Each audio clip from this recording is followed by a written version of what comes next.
অসম সাহিত্য সভাৰ নিজৰ দিন উপলক্ষে প্ৰতি বছৰে ৰঙালী বিহুৰ উলগ জনাই শাখা সাহিত্য সভাবিলাকৰ যোগেদি নিজ নিজ অঞ্চলৰ কিছুমান বয়োজ্যেষ্ঠ বিশিষ্ট ব্যক্তিক একোখনি গামোচা আৰু উলগনি পত্ৰৰে সম্ভাষণ জনোৱা পৰম্পৰা চলি আহিছে।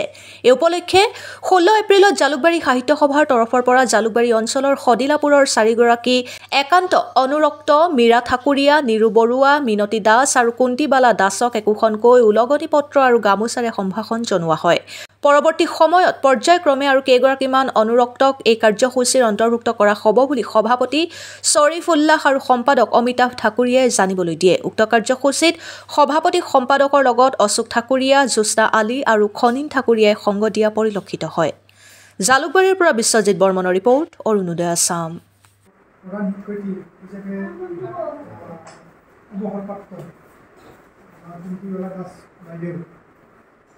সাহিত্যৰ পৰা যি উলগনি জনাব বিচাৰিছে সেইটোৰ কাৰণে আমি তেখেতক আঁচনি কৰিছোঁ।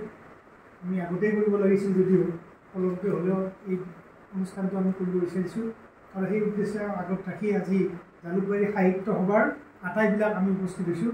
আমাৰ সাহিত্য সভাৰ সভাপতি শ্বৰীফুল্লাহ আৰু মই নিজে সম্পাদক, অমিন আছে, অশোক ঠাকুৰীয়া আছে, বিশ্বজিৎ আছে আৰু জ্যোৎস্না আলী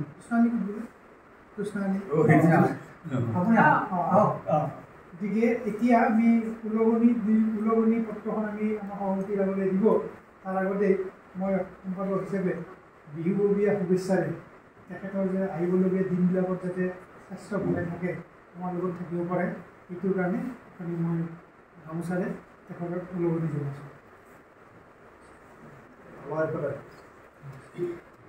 লগতে মই অসম সাহিত্য সভাৰ পৰা যিখন উলগনি পত্ৰ দিছে, আপোনাৰ দীৰ্ঘায়ু কামনা কৰি, আপোনাৰ ভৱিষ্যত উজ্জ্বল ভৱিষ্যত কামনা কৰি আপোনাক এই উলগনি পত্ৰখন মই প্ৰদান কৰিলোঁ। অসম সাহিত্য সভাৰ উলগনি পত্ৰ মই জালুকবাৰী সাহিত্য সভাৰ।